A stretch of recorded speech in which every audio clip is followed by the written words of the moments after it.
নমস্কার, আমি শ্রী বিশ্বনাথ চক্রবর্তী, রাজজ্যোতিষী। বহু ছেলেমেয়েরা প্রেম ভালোবাসা করে, কিন্তু আমি একটাই অনুরোধ করে বলবো, নিজের পায়ে না দাঁড়িয়ে আপনারা বিবাহ করবেন না। নিজের পায়ে না দাঁড়িয়ে বিবাহ করবেন না। হয়তো আপনাদের বাবার প্রচুর আছে, মায়ের প্রচুর আছে, কিন্তু আপনি বেকার, বিয়ে করবেন না।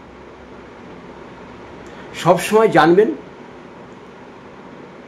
এখন যেমন আপনি আছেন, বিয়ে করলে আপনি একজনের থেকে দুজন হবেন, দুজনের থেকে তিনজন হবেন, আপনার সংসার হবে, সংসার আপনাকে চালাতে হবে।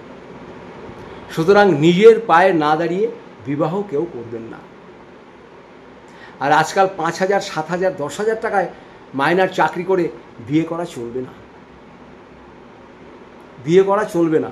আর যদিও করে ফেলেন, ছেলেমেয়েরা করে ফেলে অনেক সময়, সেই সংসারে মার কাট অশান্তি, থানা পুলিশ কোর্ট কাচারি এসব হয়েই থাকে।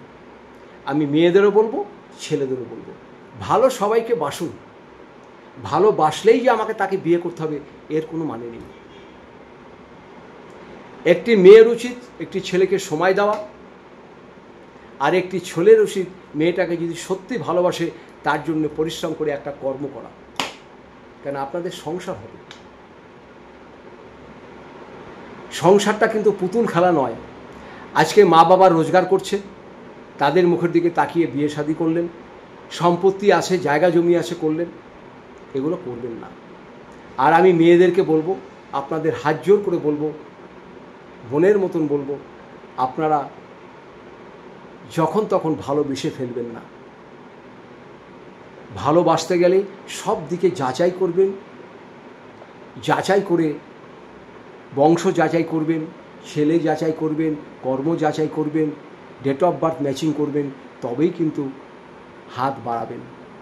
ছেলেদেরও বলবো, ভালো পরিবারের মেয়েকে আনতে হবে।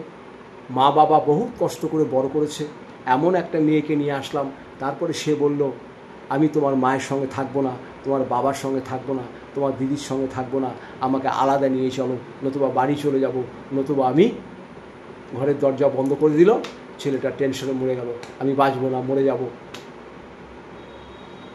এরকম কিন্তু বহু সংসার হয়। তাই যারা সত্যিকারের ভালোবাসেন, ছেলেটাও মেয়েকে ভালোবাসে, মেয়েটাও সত্যিকারের ভালোবাসে, ছেলেটাও ভালোবাসে, তাহলে আমি আপনাদের বলবো, আপনাদের মিলন সারা জীবনের জন্য খুব ভালো থাকবে। কিন্তু খারাপ উদ্দেশ্যে কেউ করবেন না। সত্যি যদি ভালোবেসে থাকেন তাহলেই এটা করবেন।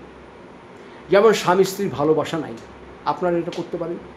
স্বামী হয়তো স্ত্রীকে দেখতে পারে না, স্ত্রী হয়তো স্বামীকে দেখতে পারে না, কিন্তু এটার কিন্তু একটা কারণ আছে। স্ত্রী কেন স্বামীকে দেখতে পারে না? তাহলে তার কোনো বদ অভ্যাস আছে। স্বামী কেন স্ত্রীকে দেখতে পারে না? তার কোনো নেগেটিভ দিক আছে। কারণ তো একটা কিছু আছে, নাহলে তো অশান্তি হবে না। এক হাতে তালি বাজবে না, দুটো হাত লাগবে, তবেই তো তালি বাজবে। যাদের সংসারে অশান্তি চলছে স্বামী স্ত্রী, আপনারাও করতে পারেন। যারা প্রেম ভালোবাসা করছেন আপনারাও করতে পারেন। আপনারা করবেন যে কোনো সোমবার বা শুক্রবার দিন।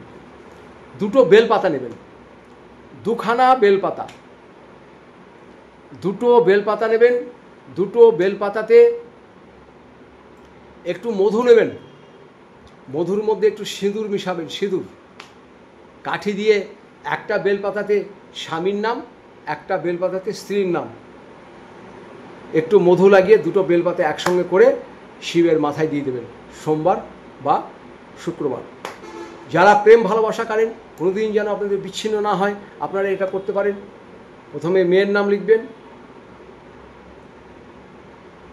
তারপরে আর একটা বেলপাতায় ছেলের নাম লিখবেন।